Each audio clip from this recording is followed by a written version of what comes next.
Patuloy pa rin ang programang Benteng Bigas Meron Na. Ito'y nakakapagbigay ginhawa sa mahigit 12 milyong Pilipino sa buong bansa. Ang mahigit 800 nating kadiwa ay nasa buong... O, yung kadiwa, sino dito sa inyo, sa 2,000 nanonood ngayong gabi? Sino dito ang may kadiwa sa kanila? Taas ang kamay. Ako kasi, nagpaikot-ikot na ako dito sa amin, dito sa Ayala Alabang. Wala akong nakitang kadiwa. Sino dito ang may alam na may kadiwa sa kanila? Gusto ko lang malaman kung ilan. Yung kadiwa sa Caloocan sarado na, walang hiya yan.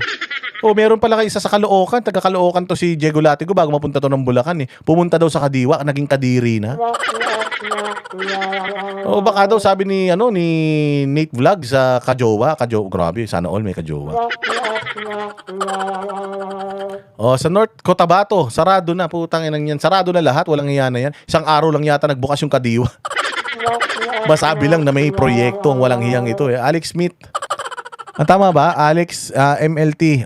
Dyan sa Hi Idol Boss Dada watching in Qatar. Maraming salamat sa inyo dyan sa Qatar man Pilipinas ay sabay pa rin nakakatulong sa mga namimili at sa mga magsasaka at mangingisda na direktang nakakapagtinda ng kanilang mga produkto. Nagbigay din tayo ng suporta sa halos 2 milyong magsasaka at mangingisda sa kasagsagan ng mataas na presyo ng langis. Nagbigay siya ng suporta sa mga mangingisda at mga magsasaka ilang beses. Parang din dyan din sa mga Grab at saka sa mga jeepney driver. Ilang beses ka na nagbigay sa mga jeepney driver? Ilang beses na nakatanggap? Yung mga nakatanggap dito ng Grab, mga jeepney driver, kung meron man nakatanggap dito, angkas, nakatanggap ng ayuda galing sa gobyerno. Ilang beses yon? 10 beses? 1 beses lang yun Binigyan mo 1 beses na 5,000 yung isang tao. Feeling mo, nabago mo na yung buhay niya. Utang na bilyon-bilyon na ninakaw nyo, trilyon-trilyon na ninakaw nyo, tapos binigyan nyo ang taong bayan, ginawa nyo timawa, pinapila nyo sa init ng araw, may mga inatake pa sa puso dahil dyan sa putang inang ayuda na yan. Binigyan nyo ng 5,000. Tapos feeling niyo nanalo na sila sa loto. Yung 5,000 na yan, putsang ina niyan, sabi ko nga sa inyo. Di ba 1 beses lang tapos may namatay pa sa pila? Di ba Diego Latigo? Walang hiya talaga naman na yan 1 beses ka lang nagbigay, akala mo naman nabago mo na yung buhay ng tao. Ayun, 5,000 na yun, hindi ka makakapagpakain sa restaurant nun pag nagpakasal ka Walang hiya, pinagmalaki mo yan. Yan ang problema, yan ang sinasabi ko sa inyo, tanggap ka rin ng tanggap Tanggap kayo ng tanggap, putang ina, ipapamukha pa sa inyo yan. Feeling talaga nila natulungan nila ang buhay ninyo, nabago nila ang buhay nyo sa halagang 5,000. Itong mga magsasaka na natulungan nila, totoo ba na naihahon nila kayo sa kahirapan? Kulang pa yung 5,000 sa kabaong, sabi nga ni Diego Latigo Pucha yung namatay na nakapila doon, sa TNBS nakapila, puchang ina namatay, inatake sa puso dahil sa init, pinapila nila sa init parang pulubi sa halagang 5,000, namatay yung tao, puchaya.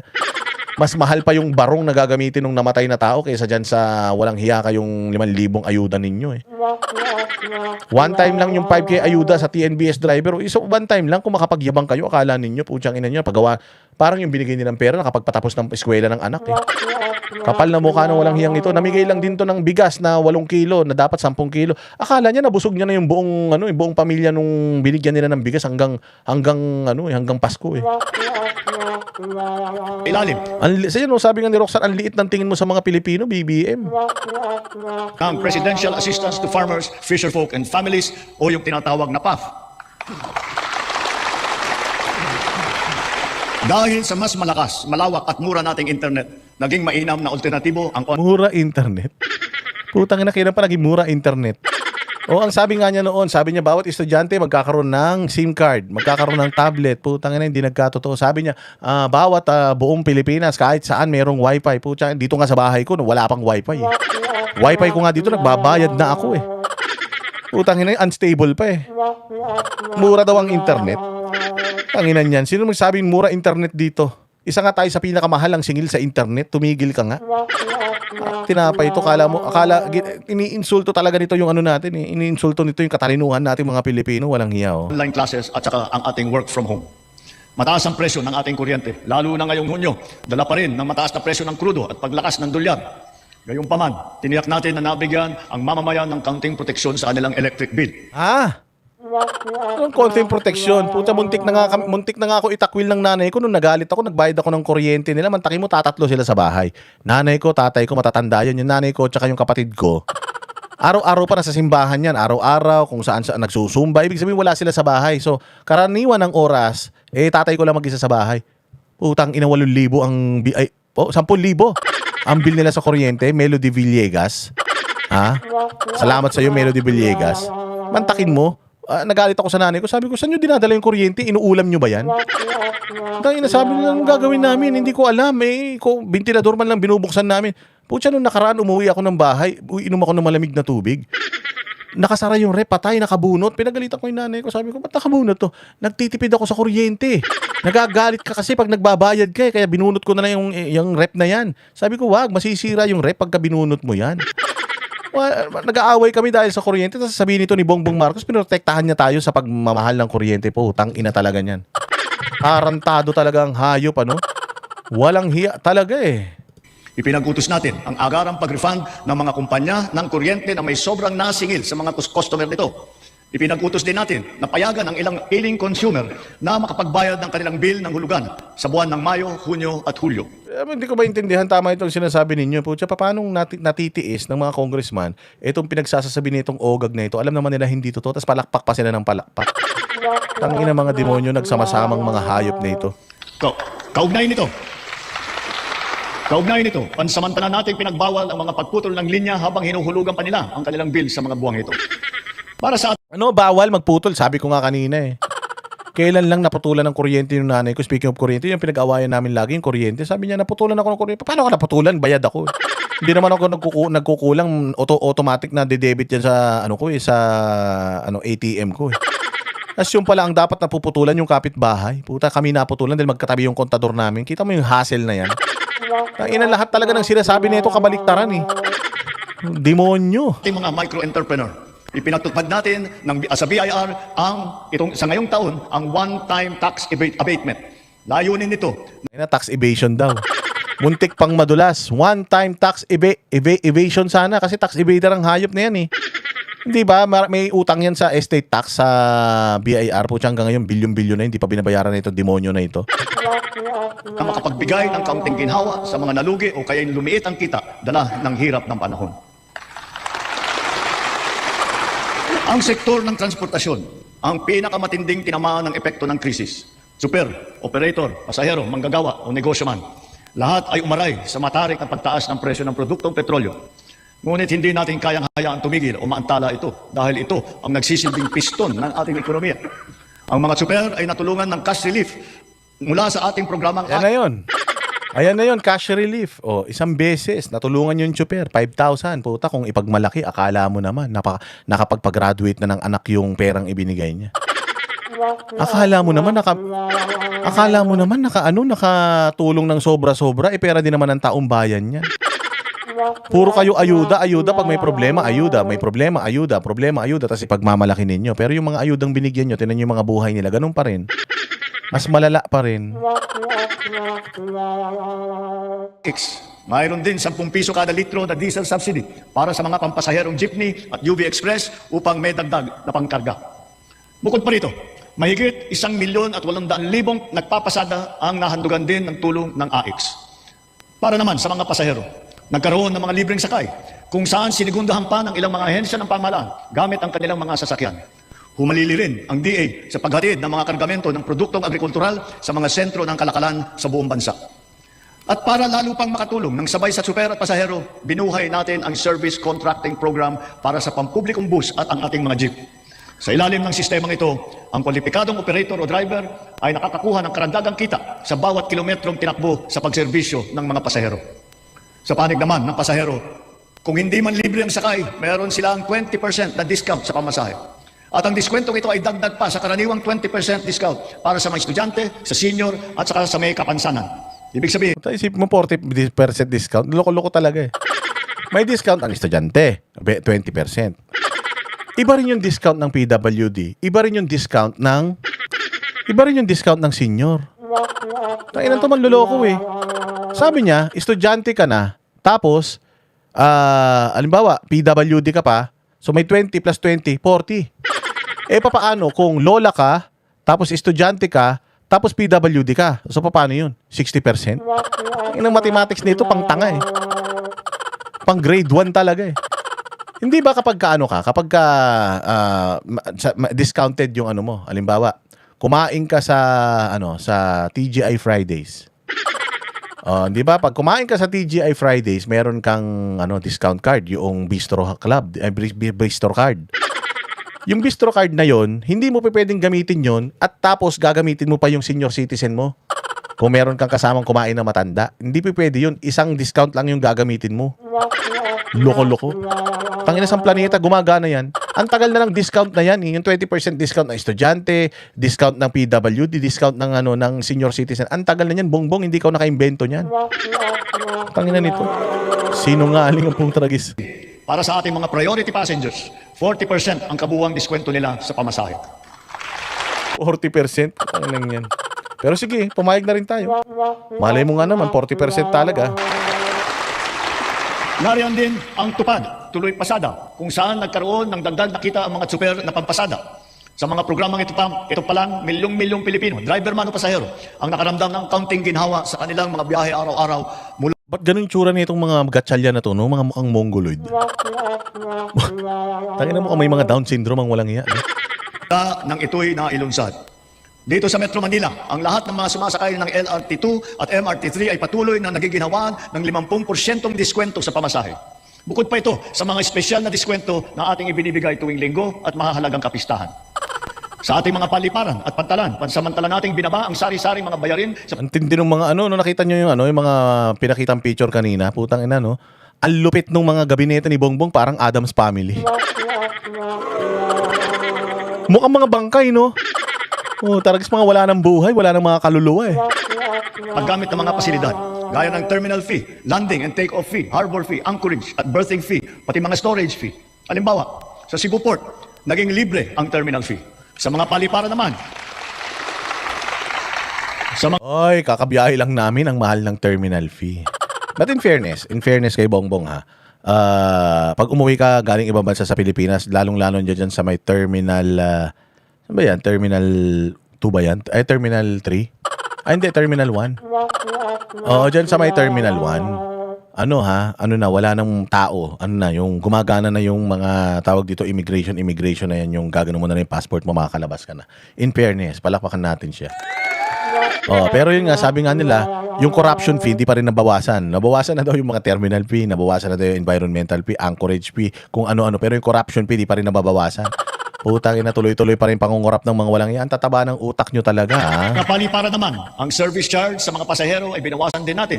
Gayon din, sa PITX, ang terminal na nag-uugnay ng Metro Manila sa Katimugan, sinuspindi natin ng 3 buwan ang pagsingil ng terminal fees sa mga pampasaherong sasakyan. Sa mga expressway, Achievement ba yan? Napakalaking achievement ba yan? Para ipagmalaki mo pa. Puta, ganun. Pati yata yung pagwawalis ng mga taga Metro Aid, parang isinama nyo pa sa zona nyo. naman, sila ay may diskwento sa toll fee na umabot hanggang halos 200 piso. At kapag ang kargamento naman, naman ay pagsakay ng roro ay produktong agrikultural at sangkap ng pagkain, binaba natin mula 500 ang terminal fee. Ngayon, piso na lang ang sinisingil sa kanila. Galing. Sige, wala naman tayong idea tungkol doon. Hindi natin alam kung totoo yun. No, pero sige, pumayag na lang tayo. Sa pagdaan naman nila sa mga expressway, libre ang toll fee ng mga truck na accredited ng Department of Agriculture. Dahil sa lahat ng mga pinatupad na ito, milyong-milyong Pilipino ang kahit papano ay direktang nakaramdam Ay, Starfish 2Pi. Maraming salamat sa inyo sa Europa. God bless you. ng tulong sa panahon na mataas na presyo ng petrolyo. Sila ang ating mga tsuper ng pampublikong sasakyan, mga estudyante, manggagawa, pati na rin ang mga magsasaka at marami pang pasahero sa buong Pilipinas. Mga kababayan, sa ating pagbalik tanaw, kaya ko kayong harapin at sabihin na ginawa natin ang lahat ng nararapat upang malunasan ang mga Yabang ah. Kaya daw tayong harapin. Pero ang laging sumasagot sa mga katanungan niya, si Claire Castro. Kaya daw tayong harapin, pero hindi kayang magpa-drug test para sa atin. Puro kayabangan.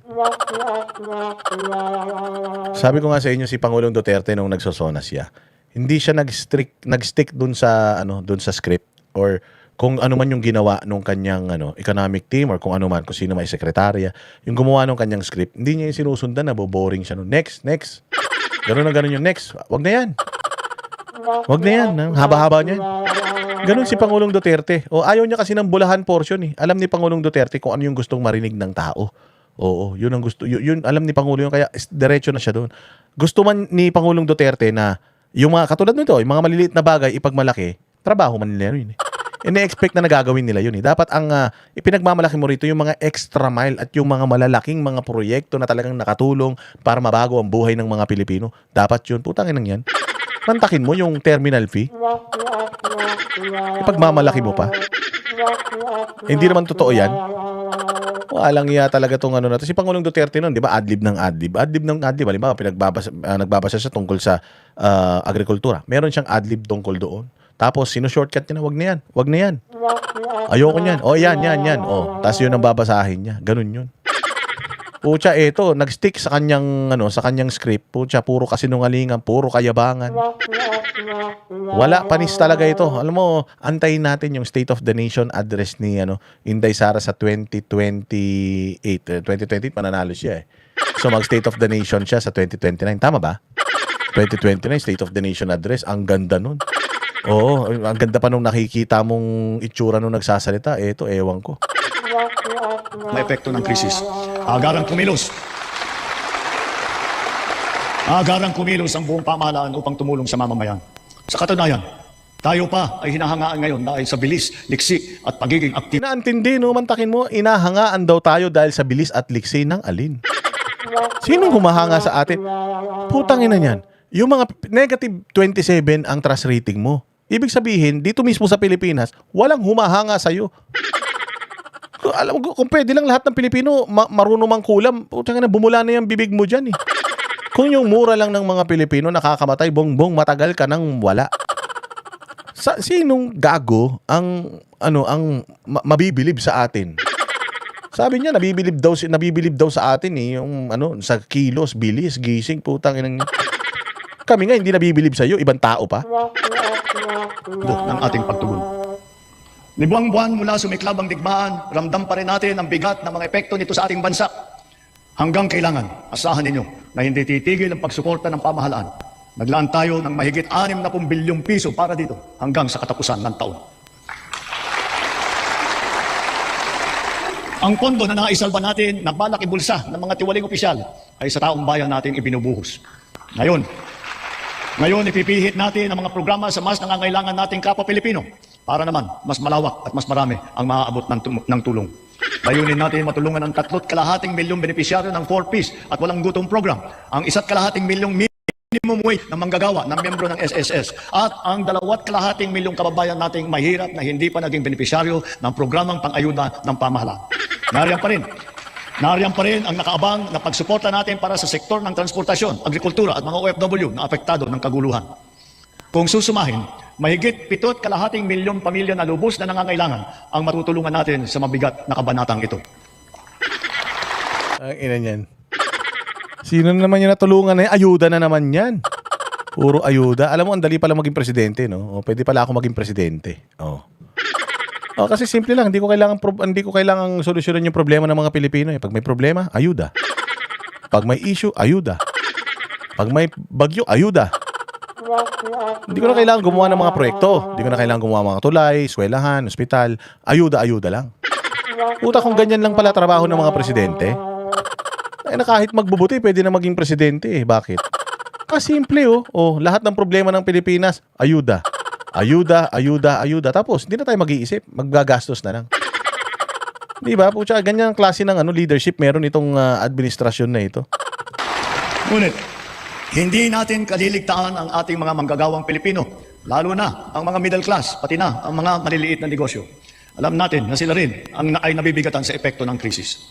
So to ensure the continued progress of the middle class amidst the lingering effects of the crisis, we will pursue tax relief measures that promote growth, that generate revenue, and advance equity towards socio-economic sustainability. Kaya bilang natatanging proteksyon sa kanila at para mas mapakinabangan nila ang pinaghirapan nilang kita, nananawagan ako sa Kongreso upang maipasa ang batas na magbibigay ng bahagyang ginhawa para sa ating bayaring buwis. Bahagya. At bahagya lang. Kailangan yung ginhawang ibibigay nyo sa mga kababayan natin. Kailangan siksik, liglig, umaapo. Bakit bahagya? Hay! Walang hiya na yan, oh. O sige, o mga banateros. Syempre kailangan hatiin natin 'to. Masyado mahaba 'yan eh. Ito part 1 pa lang ito ng ating reaction dito. Itutuloy natin yung pagre-react sa susunod na vlog ha. 2:00 na eh. Oo, masakit na. Masakit na rin yung ulo ko sa puyat mga bossing. Ipahinga muna natin tapos bukas itutuloy natin ha. Hanggang matapos tong zona ng abnormal na ito, ire-reactionan natin, i-debunk natin lahat ng mga pinagsasasabi niya, ibibisto natin lahat ng mga kasinungalingan nila. Ha? Okay?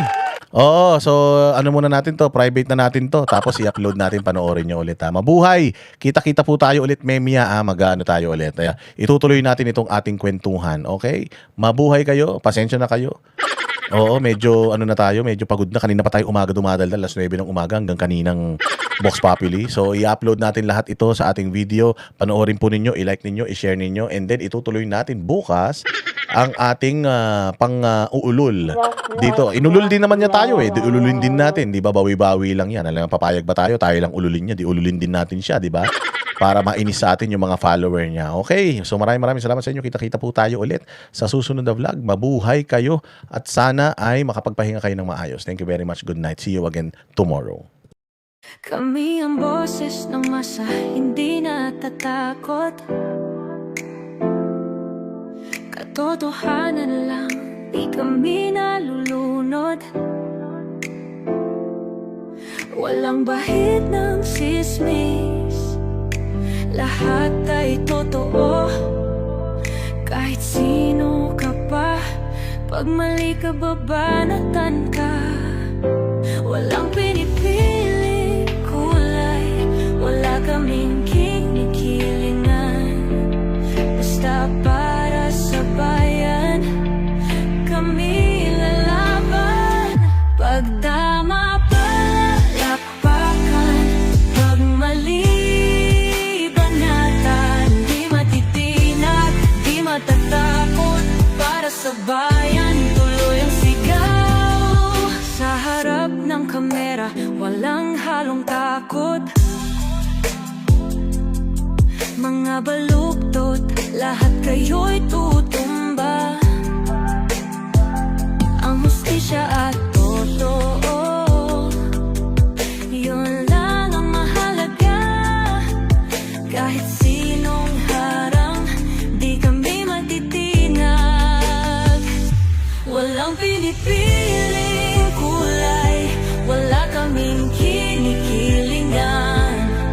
Basta para sa bayan, kami lalaban. Pag tama palakpakan, pag mali banatan. Di matitinag, di matatakot, para sa bayan tuloy ang sigaw. Kung nasa tama ka, ikaw ay aming kasama. Pero pag mali ka, handa ka na bang mabasag? Banateros kami, walang inuunan, dahil bayan muna bago ang sarili.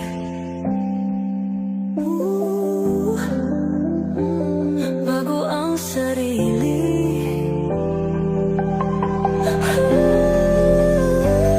Pag tama palakpakan, pag mali banatan. Banateros ang sigaw, katotohanan ang laban.